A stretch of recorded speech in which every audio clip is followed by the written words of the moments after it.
Jeg har glædet mig helt vildt meget til at tale om de her bøger. Gaia Uhyre og Åben Himmel, der har lige så meget til fælles, som er forskelligt ved dem. De har det til fælles, at de har et ret stort udstående med, hvad kan man sige, urfortællinger, grundmyter, vigtige andre tekster, og hvordan man bearbejder dem og aktualiserer dem i dag, så at de føles levende og betydningsfulde i dag, men også med jeres ret egenartede formsprog. Det synes jeg er enormt. Det er bare enormt taknemmelig for at have siddet og læst med på, fordi det er et ret specielt formsprog, vi har hver især. Og for at det ikke bliver et stort mudder af det, så har vi aftalt, at I læser lidt højt af jeres værker, og vi taler om dem hver især, før vi prøver at bygge bro. Mm. Ja. Det lyder godt. Ja. Det lyder godt. Og vi starter med din bog, Jonas. Ja. Der hedder Åben Himmel, og som følger en begine orden, eller det ved jeg ikke engang, om det er det helt rigtige ord om det. I hvert fald et trosfællesskab i Jomfru Marias hus på Bartholomeusbakken uden for Lich. Helt korrekt. I 1233, Yes. begyndende tid. Ja. Og det er en forholdsvis episk rejse, der starter der, og har hovedpersonen, fortælleren Ida, som bliver lært op af Clarissa, og som er på mange måder en udfordring af den tids brydninger i tro, og forholdet mellem klasser, hvordan man kan gøre oprør med det, hvordan man kan udfordre køn. Og så har du også taget din meget eget take på nogle af de spørgsmål. Så ja, mit første spørgsmål er selvfølgelig, hvad er det for en tidsperiode, du taler ind i, og hvordan gør du det? Og om du vil starte med at læse, eller starte med at svare med egen, eller levende ord, eller ja. Ja. Jo, men jeg vil gerne starte med at svare, og med at sige hej til alle jer. Det er virkelig dejligt, at I er her. Og så vil jeg starte med at sige, at vi befinder os jo i middelalderen, i 1200-tallet, i den her bog. Og det er måske modsat, hvad man kunne tro, en meget, meget mangeartet tid. På den måde, at selvom der er en katolsk kirke, som er en enorm magthaver og den største jordejer suverænt i det kristne Europa på den tid, så er der utrolig mange forskellige måder at leve på. Der er også ofte meget repression, altså meget voldelige reaktioner fra magthaverne, men der er et væld af religiøse og politiske oprørsbevægelser på det her tidspunkt. Og der er helt overordnet, kunne man sige om den tid, at pengeøkonomien er ved at opstå, en fiktion, som vi alle sammen jo svømmer rundt i som i vand nu. Den er ligesom tydelig som fiktion på det her tidspunkt. Der opstår mange oprørsbevægelser som en reaktion på det, og som en reaktion på kirkens rigdom. Og så er der det i forhold til kvindeliv på det tidspunkt, at man har ligesom to normer, to accepterede måder at leve som kvinde på. Og det er, at enten skulle kvinder være nonner, det vil sige, at de var under kirkens magt via en præst i et kloster, hvor de i øvrigt var lukket inde bag klostermure hele deres liv, efter de havde aflagt nonneløfter. Eller også, så skulle man være gift eller på vej til at blive det, og dermed under en faders eller en ægtemands magt. Og det er så det, som det her beginer, som de hedder, den her beginebevægelse, det er det, de bryder med. Og det er på en eller anden måde en svær bevægelse at opsummere, fordi den Den har ikke nogen central leder. Den opstår mange steder på samme tid, ud af forskellige omstændigheder. Kvinder fra mange forskellige sociale baggrunde, fra byerne og fra landet osv. Men mere eller mindre på samme tid i Belgien, Holland, Tyskland, Frankrig, begynder kvinder ligesom at bryde med de her to muligheder og finde sammen i sådan nogle små mere eller mindre autonome kollektiver. Og det er klart, at det er også, hvad skal man sige, altså det er både en enorm frisættelse for mange af dem, fordi de er i stand til at leve et både, et både aktivt liv, eller det er ligesom, de er en del af samfundet, og så kan de også give hinanden plads og skabe plads til, at de kan trække sig tilbage og bede og meditere og tænke og skrive og danse. Men det er selvfølgelig også farligt, fordi at kirken, eller patriarkatet, kunne man også sige, kan ligesom ikke finde ud af, hvad er det, der foregår her. Er det nogle hellige kvinder? Er de mere hellige end nonner, fordi at de ligesom lever tilsyneladende kysk ude i verden? Eller er de i virkeligheden kætterske hormoner? Og det er egentlig meget af, det er ligesom den der både meget frigørende og meget farlige lille sprække, som jeg prøver at skrive mig ind i med de her beginer i 1233 her. Ja, det er tydeligt på rigtig mange måder igennem bogen, at det er jo både, det virkelig udfordrer samfundets regler, og den på en eller anden måde oplevelse af stabilitet, der er i, hvem der gør hvad i hvilke stande, og hvordan økonomien, både den verdslige, men også den hellige, er ordnet. Og den subjektivitet, du skriver frem i både den enkelte begine, men også i deres kollektiv, er på mange måder... den skubber til de normer, ryster dem en lille smule, gør dem ustabile, og opkammer også over i forskellige grad, hvis man kunne sige det. Altså, for eksempel kunne vi jo sige, Clarissa, den begynder ligesom beginehuset på en eller anden måde, og tager vores hovedperson til sig.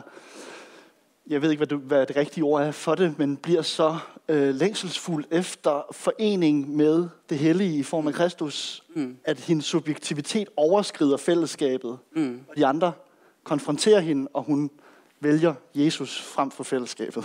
Det kan man sige. Ja. Ja, hun vælger sin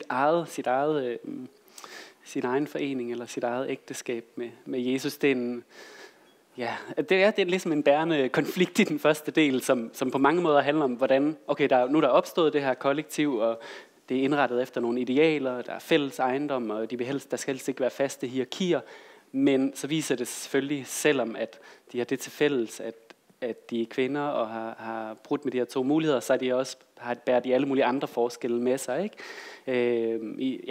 I hvad de er rundet af, hvad de kommer af. Clarisse er den her person, som både er utrolig stærk, hun er utrolig god til at organisere, hun har visioner, men på en eller anden måde, så kommer det hele tiden til at pege tilbage på hende selv, altså, og ikke så meget på fællesskabet. Så ja, en bærende konflikt i første del er, at hun mener, at der ikke er nogen, der kan elske Jesus lige så godt, som hun gør. Så ja. Gængs ligesom, tror jeg, relationel konflikt.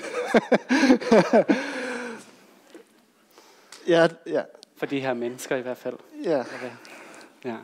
Jeg skal læse noget, faktisk, måske. Det er en god idé. Jeg tror, så vil jeg læse noget. Der er vi i starten, og på mange måder handler det om det, jeg lige har siddet og talt om.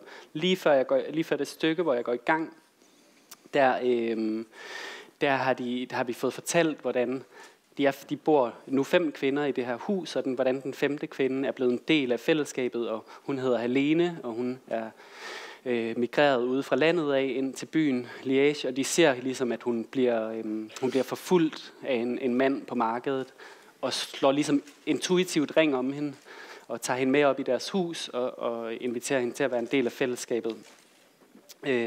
Og så er det så blevet aften, og hovedpersonen Ida ligger og lytter til en diskussion i værelset ved siden af. Senere samme dag, da Ida havde lagt sig på sit leje ved siden af Majkes, og natten var i huset med sit kølige gråblå lys, hørte hun Clarisse skælde Jutta ud inde på sit værelse. Det gør du ikke igen. Tænk, hvis hun havde horet eller brudt et løfte. Hun havde brug for vores hjælp, sagde Jutta. Ja, det er der mange, der har. Men hvis vi bliver kendt som et refugium for bortløbende kvinder, så vil vi ikke kunne hjælpe nogen som helst. Men der kommer jo hele tiden flere, sagde Jutta. Især ude fra landet. Kan det ikke være ligegyldigt, hvorfor de er kommet? Hvis de da gerne vil leve for Gud, er det ikke vores opgave at bryde brødet, så det rækker? Der blev stille, og selvom Ida ikke kunne se dem, kunne hun fornemme Clarisses tvivl igennem den tomme døråbning. Hendes viden om, at Jutta havde ret, som kæmpede med hendes træthed og hendes moderfølelser for dem alle. Hendes trang til at beskytte deres hus imod enhver mulig anklage. Så begyndte hun at tale igen, først lavt, prøvende, så man ikke kunne høre, hvad hun sagde, kun at hun søgte forståelse eller måske medlidenhed hos Jutta. Og så gradvist højere, imens en anklagende tone sneg sig frem i hendes stemme. Hun talte om alt det, der var blevet ofret for, at de kunne leve for Gud, uden at skulle afsondres fra verden, uden at skulle aflægge nonneløfter, al den lidelse, der var gået forud, ganske vist for Herrens skyld, men også nødvendig for at overbevise gejstlige, som fader Jakob, om deres fromhed. Hvis det ikke havde været for de første nye apostle, som Marie fra Nivelle, hendes ydmyghed, hendes daglange, gennemborende smerte over frelserens lidelser på korset, hendes faster, hendes rygsøjle, der til sidst kunne anes igennem maveskinnet, så havde der ikke været nogen i kirken, der var gået ind for deres måde at leve på. Og syntes Jutta ikke, at de i det mindste skyldte Marie og alle de mange andre, som også havde ofret alt, at værne om det. De sidste par sætninger sagde Clarisse med en stemme, der var formanende og faderlig og ikke forventet at blive afbrudt, hvorefter Jutta blev stille og forlod værelset af sig selv. Hun gik direkte hen og lagde sig på madrassen ved siden af Majkes. Halmen gav en tør, sommerlig lyd fra sig, da den tog imod hende. Anspændt og barm lå hun og emmede af vrede, af barnets umulige vrede, der kun kan vendes ind i kroppen og blive til en knude eller en litorn derinde, indtil Majke rullede om på siden og lagde sig tæt ind til hende.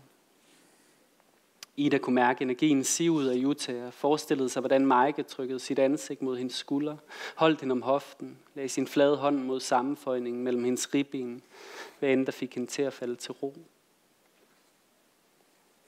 Så lige et lille kort stykke lidt senere i kapitlet. Nu i nat går Clarisse frem og tilbage inde på sit værelse. Ida kan høre hendes bare fødder på det ro gulv.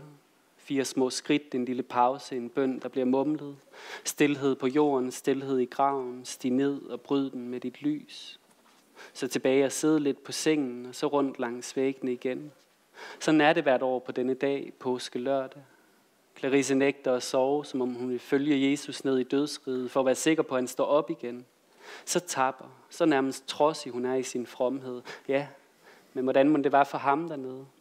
Ydmygelsen og korsfæstelsen, pisken, tårnene og sømmene må have været udholdelige. Men i det mindste var der nogen, der så på.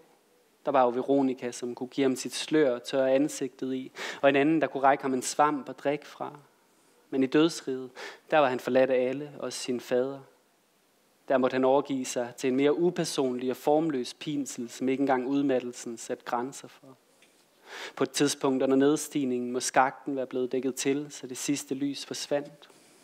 Og så var der kun mørket, og de døde filtrede ind i hinanden, og Jesus, der sank ned igennem det. Det klæbrige og tykflydende omsluttede ham, og begyndte også at trænge ind. En sovende arm glider slap ned over hans nakke, en gæret ånde rammer hans ansigt. Men han kan ikke ryste af sig, han kan ikke lukke munden og holde det ude. Nogen vikler deres ben om hans hofter, og han må give efter og lade sit skød støde mod deres. Nogen lægger sin fedtede kind mod hans kravben, og han må lade den ligge. Nogen spytter, og han må sluge. Yes, det var et lille stykke. Ja.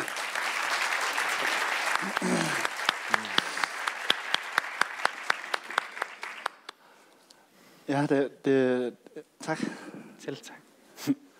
Altså, der er noget i det, jeg synes, der er virkelig svært at nærme sig på en enkel måde. Det er måske heller ikke meningen, men det første, du læser op, synes jeg er vigtigt at sige for meget af bogen. Det der spørgsmål om, hvordan laver man en sprække i en meget fasttømret orden, og det er det, Clarisse ligesom på en eller anden måde bruger imod i argumentet, at der er nogen, der har skabt det rum, vi nu kan være i. Og det gennemsyrer hele bogens forløb og intensiveres hen imod påske i 4. del, hvor den sprække ligesom bare er sådan helt vibrerende og heftig. Med jo alt mulig kaosenergi til følge. Og det andet, som jo så også ligesom ligger i det hele tiden, en udveksling mellem det verdslige og den både orden og kaos der i den, og hvordan man kan føle sig nær med det hellige, men at det også er et komme et kommende, der aldrig helt viser sig i bogen. Der er noget med, Jesus er meget tæt på, altså for de her karakterer, og i de kropslige beskrivelser, vi kommer virkelig tæt på nogle fortællinger, som, altså, jeg er ikke særlig bibelstærk, som jeg følte, jeg kendte, men som bliver kropsligt gjort langt ud over det format, jeg kender dem i. Samtidig med, at der er en undersøgelse af, jamen hvor nær kan man komme det, eller kunne man... Ja, helt klart. Altså, på en måde er der jo 2 tider i den her bog. Den foregår i 1233, og så foregår den også omkring år 0 og indtil 33, altså i Jerusalem, fordi den også, hvad kan man sige, den tid, den religiøse, i det her tilfælde kristne tid, er ligesom utrolig nærværende for de her beginner. Ikke? Den er ligesom hele tiden, der er ligesom hele tiden 2 lag i tiden, og der er der et eller andet potentiale, de føler, de kan forbinde sig med. Og jeg tror, det kropslige er vigtigt, fordi man kan sige, de er også, altså som kvinder er de ligesom også udelukket fra at have adgang til at producere viden på den, hvad skal man sige, på den sådan, autoritative måde, hvor man får lov at skrive det ned, og nogen får lov at lytte til det. Så, og mange af dem har heller ikke haft mulighed for at lære at læse og skrive, så der er ligesom en insisteren på den der mere umiddelbare, den mere umiddelbare kropslige viden på en eller anden måde. Men måske kan vi vende tilbage til det. Det tænker jeg, vi skal vende tilbage til. Så skal vi lige snakke om Andreas' bog. Men jeg vil bare kort sige, bare for at være sikker på, at jeg forstår det rigtigt, det er jo også en grundkonflikt her, at Clarissa ligesom lærer Ida op til at skrive deres liv. Ja. Og det er i sig selv noget af det, der kommer til at fælde hende i løbet af bogen. Nu plotspoiler jeg for jer, der reading for the plot. Altså. Og den er 700 sider, jeg skal nok glemme det undervejs. Ja. Den er vildt god alligevel. Det må hun jo ikke. Og det kommer til at straffe hende, og det er kirken, der straffer hende for at have skrevet, og man bliver simpelthen så ked af det, da det går op for dem, at det sker. Men der er jo noget med at skrive og bevidne, og have den magt, og være den subjektivitet, der kan skrive. Og det påfalder den mandlige præst og kirken, og så påfalder det kvinden at udleve det hellige liv. Og det er en konflikt, der også ligesom hele tiden udspiller sig, som også kommer til at ligge i teksten som forskellige niveauer, hvor Idas tekst følger os, samtidig med at fortælleren følger Ida. Så der er nogle spor af, hvem der kan skrive, og en tradition for at skrive, et vita, altså en helgenberetning om dem, der gik forrest for troen. Ja. Var det rigtigt, ikke? Ja, det er helt rigtigt. Ja, der er ligesom en præst i bogen, som til at starte med er han meget optaget af Clarisse. Jeg tror i virkeligheden også, han er meget draget af hendes spiritualitet, en spiritualitet, han ikke selv har adgang til. Og der er egentlig også der er også et venskab, men så er der en masse magt i det venskab også, fordi han vil skrive hendes helgenbiografi, så hun kan blive kåret som helgen. Og så bliver Ida sat til at skrive, som du siger, i første omgang for ligesom at bare have sådan et dokument, de kan vise frem for at vise, at de er fromme og lever, som de skal. Fordi Clarisse har en forudanelse om, at de kommer til at blive forfulgt. Og det hun så oplever, tror jeg, det er, at hun gerne vil skrive alt muligt andet.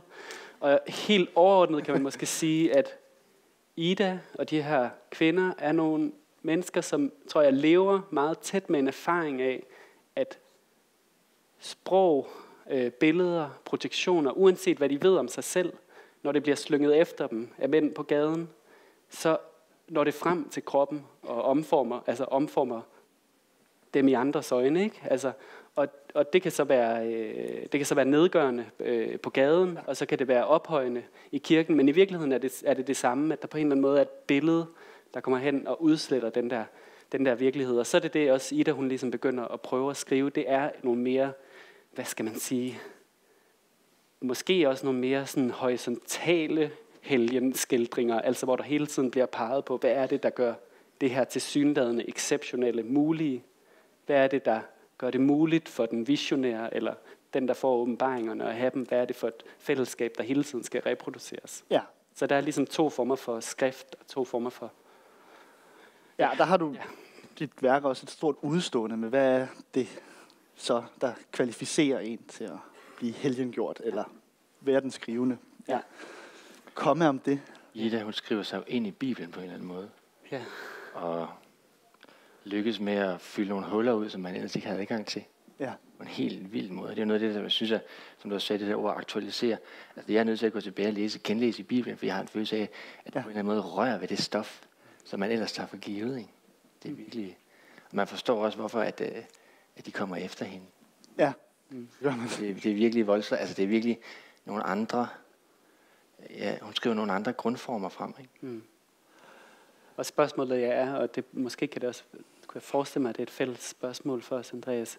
Hvad i den kristne grundfortælling, altså om Gud, der bliver menneske og bliver korsfæstet, hvad er det mirakuløse i det? Ikke? Altså, er det opstigningen, eller er det noget andet?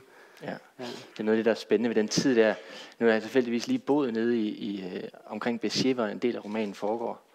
Og der kan man stadig mærke arven fra det her.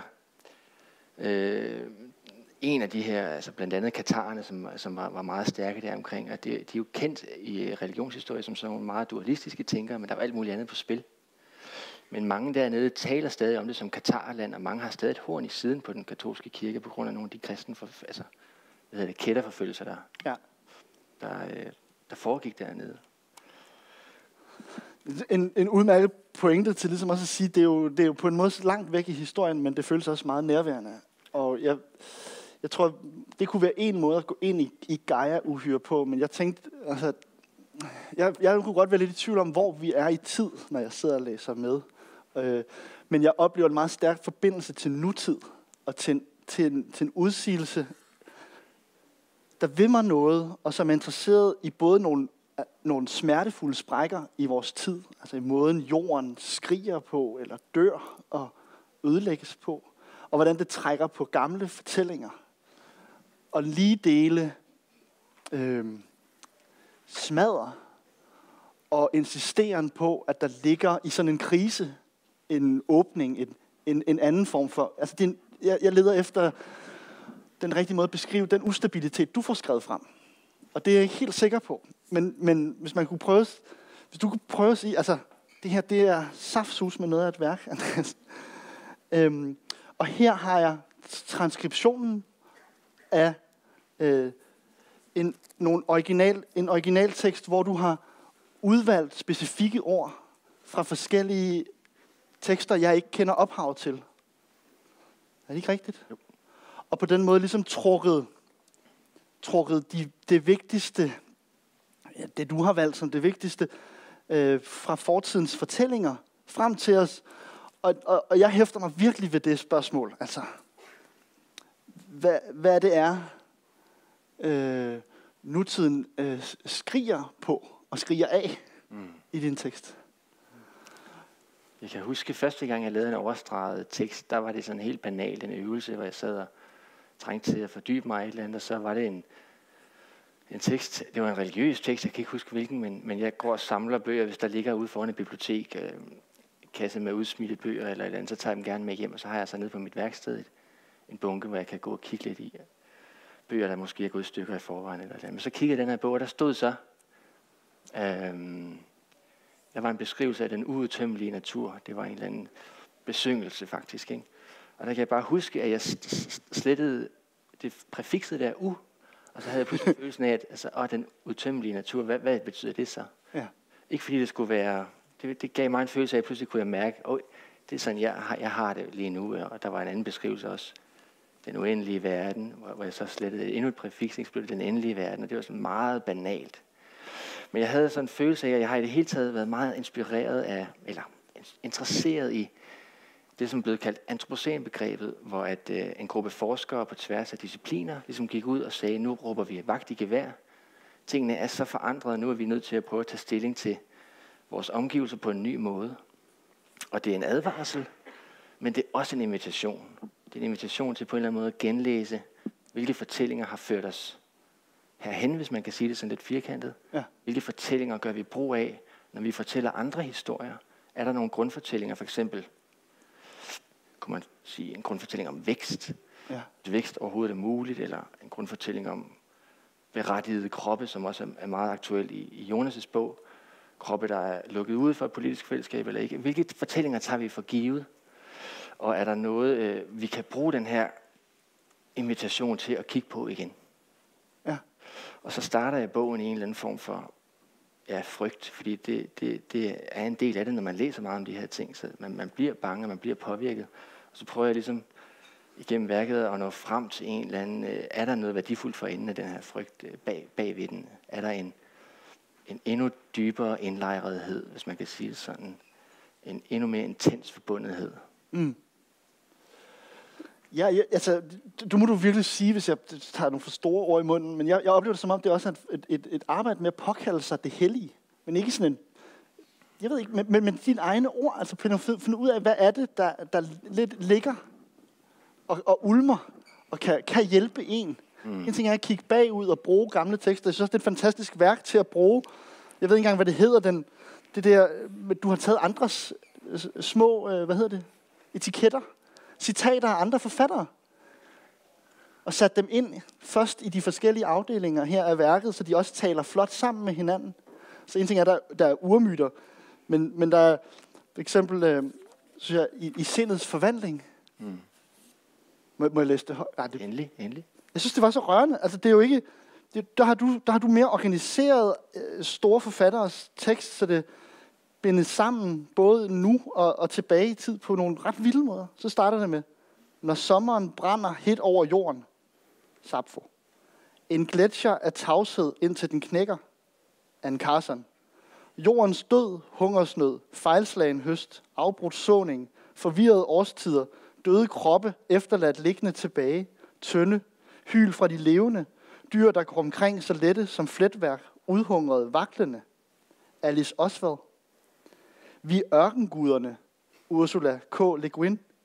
Kan vi lytte? Anne Jetterlund. Det er jo en... Ja. Det står som et digt på en eller anden måde, ikke? Så stort. Jeg synes virkelig, det er smukt. Altså, men det kan I jo ikke... Eller det ved jeg ikke, om I kan bruge til noget. Men vi skal prøve at folde det mere ud. Altså, det er både det med at få skrevet ind i både en litteraturhistorie, men også et mere mytologisk, altså et mere mytologisk i den forstand, også et fortælleunivers, hvor forfatteren nødvendigvis ikke tæller, altså kan være smidt ud, eller fra nogle fortællinger, hvor der ikke står Anne Carson på. Så du bruger nogle meget forskellige registre, og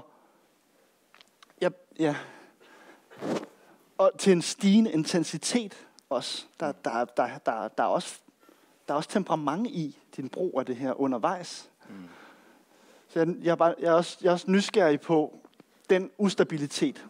Hvordan du arbejder med den, når du sidder og laver de her udvekslinger. Og der er to, så spørger jeg langt, og på samme måde som til Jonas, om du vil svare med levende ord nu, eller om du vil læse højt, for jeg tror, du læser det bedre op, end jeg gør også. Jo, jeg vil gerne læse højt.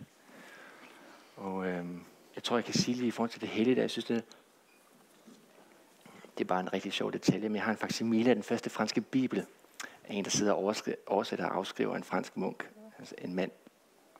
Og så 2/3 af den teksten, så begynder han at skrive selv. Han forlader originalen. Og der er noget af det jo selvfølgelig, man kan sige lidt, hvad det er, ikke? Men der er noget med det der med, at overleveringen i det syner, at overleveringen stadig finder sted. Der er noget helligt der, og at jorden stadigvæk er i færd med at blive givet, hvis man skal forklare. Og så var der ikke noget endeligt svar, men der er en, anden, altså en bevægelse, som måske i sig selv er skabende. Nå, men jeg prøver at læse. Og jeg læser, man kan sige, at bogen i store træk handler om overgangen fra en tidsalder til en anden, et slags skift i kosmologi eller grundfortælling. Og jeg læser fra relativt sent i manus, hvor vi går fra en tidsopfattelse, der er fanget i en eller anden form for uundgåelighed eller endetid, til en fortid, hvor at alting stadig er i færd med at blive til. Verden er accelereret. Rasende handlinger. Fornemmelsen af at tabe tid. Miste skæbne. At forsøge at genopleve. Uden fremmedgørelse. Knytte sig nærmere. Former. Fortælling, der muliggør fremtiden. Hvor et generationsskifte vil finde sted. En bølge af handling, der begynder, når vi ser opfindelsen af historie. Den direkte sammenhæng mellem vores egen verden og et hvert spørgsmål om håb, forandring. Fortælling som transformation, variation, ikke historiens afslutning. Løftet om et retfærdigt samfund, endelig. Disse bevægelser som fornødne mulighedsbetingelser, mønstre, vedvarende, landskaber, grønne. At vågne påvirket med en følelse af at ønske. Det er det ubehag. Gør det meningsfuldt. Lad det føre til verden. Ærefrygt. Ave. Jordens mægtige bevægelse. Nyfødt engang. Vi er fortidens mennesker. Denne skabelsesberetning. Tak. Ja.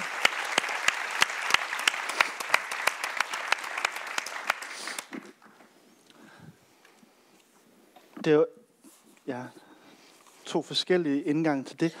Der er også noget at få sagt om den, altså der er jo den tekstkrop, som Gaia-uhyre er formet af, henholdsvis en så massiv, med så mange udladelser, hvor udladelserne virkelig kropsliggøres, og den en gang imellem også billedliggøres undervejs.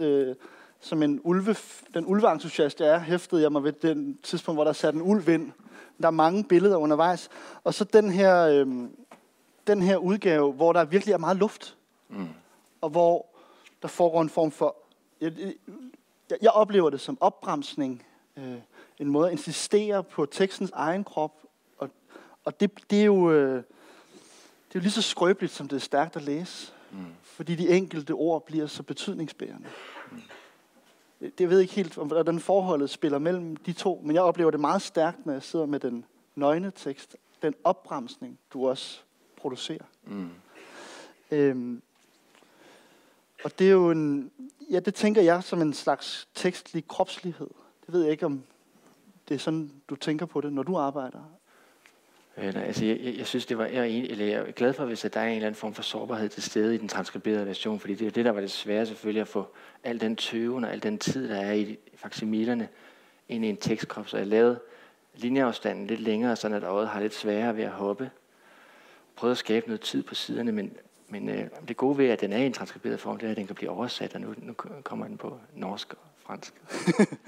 Kunne man ellers ikke, men der er også det der med at prøve at sige, altså, når jeg sidder og transkriberer den store, så er det som om, at det er en andens tekst, jeg sidder og kigger på, og bliver lige så begejstret, når jeg kan følge med, og lige så træt af det, når jeg synes, det går for langsomt, eller et eller andet. Ja. Så på den måde var jeg pludselig vidne til min egen perception, også på en sjov måde, og det tænker jeg, det må du også have oplevet, når du da du sad med. Altså, at visionerne i åben himmel, der må man bare følge jo.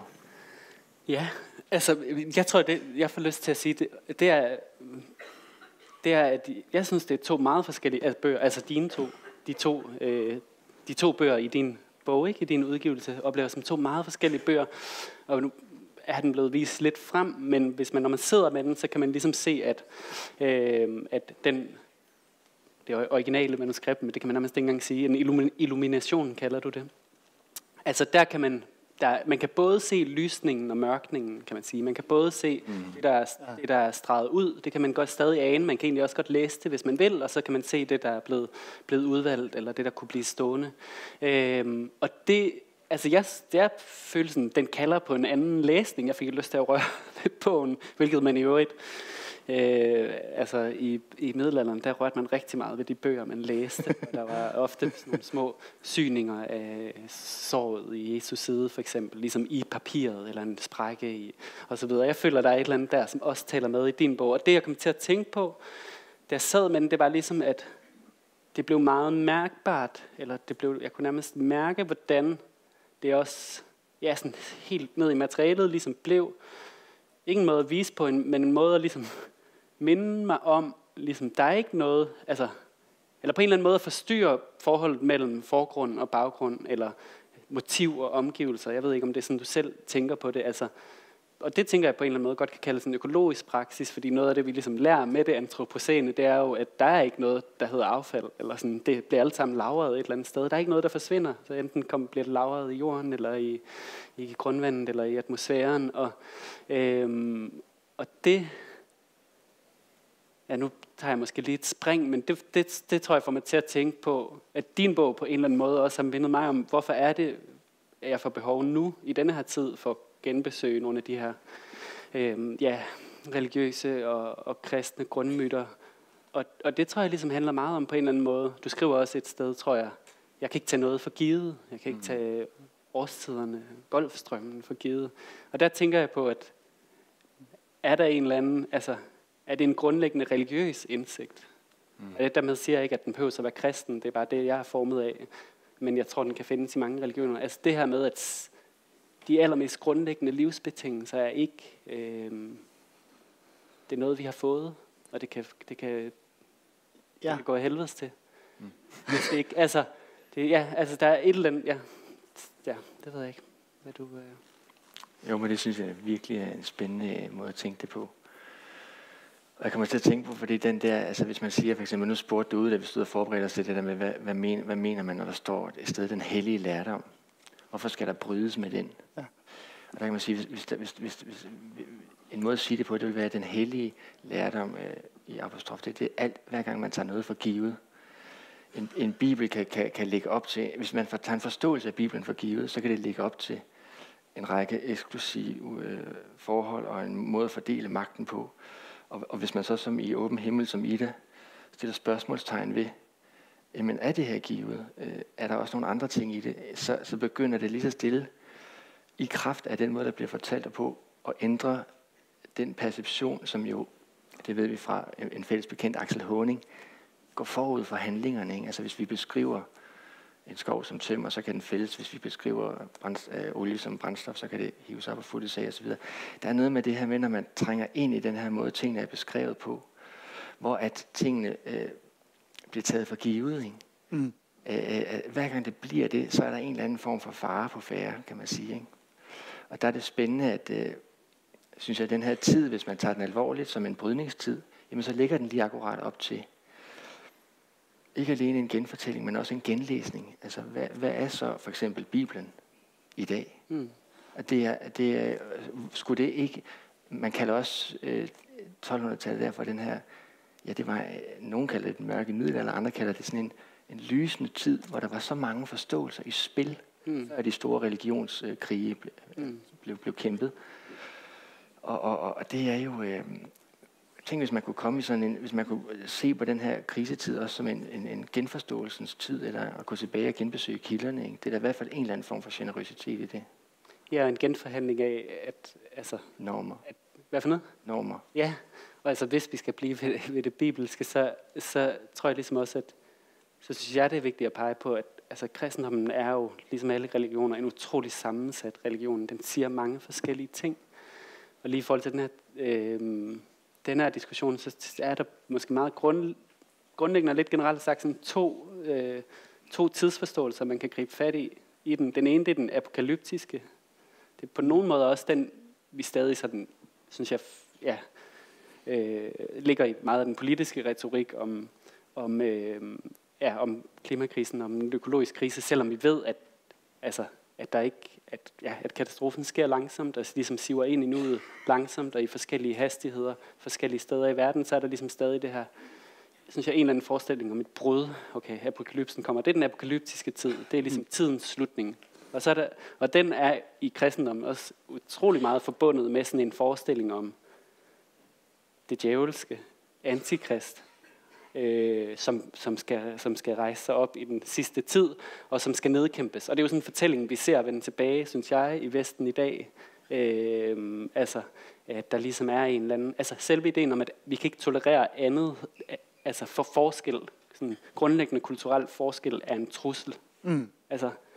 Og så er der selvfølgelig alt muligt andet historie, der kommer oven på det, og en masse racisme, som betyder formentlig meget mere, men måske under det ligger der en grundstruktur, som vi er nødt til at gøre op med. Og der kan vi så gå ind i den her bibel, som jo er en antologi, det er en sammensat tekst, og så prøve at ligesom, hvad sker der, hvis vi læser med? Og der er der ligesom også andre tendenser, som gør noget helt andet, end det, jeg lige har sagt. Men måske er alligevel brug for at sige det, fordi at vi kommer også til at tegne et billede af kristendommen som en nødvendigvis revolutionær religion, og det er det jo ikke, og det har vi jo også... Ja, det handler om, hvordan vi læser, og hvordan vi praktiserer den. Altså, det har den jo bestemt ikke været, kan man sige. Der er enormt mange ting i det, og vi har præcis 1 minut tilbage. Så det kunne vi jo godt snakke om en time mere. Det må vi ikke her. Men jeg synes, det er vigtigt også i forhold til overskriften, at formet af fortællinger, nu snakker vi om, I snakker om Bibelen, jeg synes, det er virkelig vigtigt blive det fortællemæssige, men det er også sådan, at jeg oplever som i begge jeres værker en stor interesse for det virkelige, og virkelig gøre noget med skriften, som et håb også om, at det her 2 ret kæmpe værker er også at være med til at gøre virkeligheden virkelig, på den måde, at den er medgørlig. Det er ikke sådan, at man kan bemestre den og bare få den til at gøre, som man vil, men man kan gå i udveksling med den. Du læste noget op om transformation, og der er et spørgsmål om ny tid, og der er mange udvekslinger, og det der også ligger i ustabiliteten i jeres værker, synes jeg, er virkelig interessen for udvekslingen mellem materien og det menneskelige, og så hvordan det ligesom former både håb, men også katastrofe, eller ødelæggelse, og magtudøvelse kunne være en ting. Men det er virkelig vigtigt, synes jeg. Og det er vigtigt lige, i forhold til det, du læste også, og sagde, Andreas, det med ligesom at holde fast i, det er jo ikke historiens afslutning og abstraktioner, eller alt mulig fortælling. Det er sådan meget bestemt udvalgt og aktualiseret fortælling. Det synes jeg bare er virkelig vigtigt. I forhold til det der med det revolutionære, jeg synes bare, det er så spændende. Bare lige at knytte én ting til det, at da jeg læste Åben Himmel, der havde sådan en følelse af, at det er Idas måde at læse på, mens hun skriver. Altså hendes skrift er jo en læsning. Jeg fik sådan en følelse af, at hvis der er et revolutionært aspekt i Bibelen, så er det det der med, at den kan læses. Altså læsning er i sig selv en potentiel revolutionær handling. Hvad der sker i et menneske, når det sidder med en tekst. Hvordan ting kan blive ommøbleret. Og hvordan klichéer pludselig kan falde bort. Det er jo en vild ting. Altså. Ja, det er ikke så nemt at gøre for en læser. Det er altså... Ja, nu skal jeg nok. Jeg synes bare, det er virkelig spændende, spændende måde at tænke det på i forhold til lige akkurat den her tekst, fordi der er så tunge ting i spil, som får en eller anden form for lethed, som kommer fra et eneste menneske, der sidder og tager noget ting ind i sig og ser noget for sig, og det har får en eller anden utrolig vild betydning. Ikke? Det synes jeg er virkelig en spændende måde at tænke det på. Og det får mig ja. Altså, nej. Ja. Så har jeg troet nu. Har du afsluttende bemærkning? Det sagde med være... Ej, undskyld. Det skal virkelig være kort. Nej, det har jeg ikke. Undskyld. Tak. Tak til jer. Tak til jer. Ja, tak fordi I kom. Mange tak.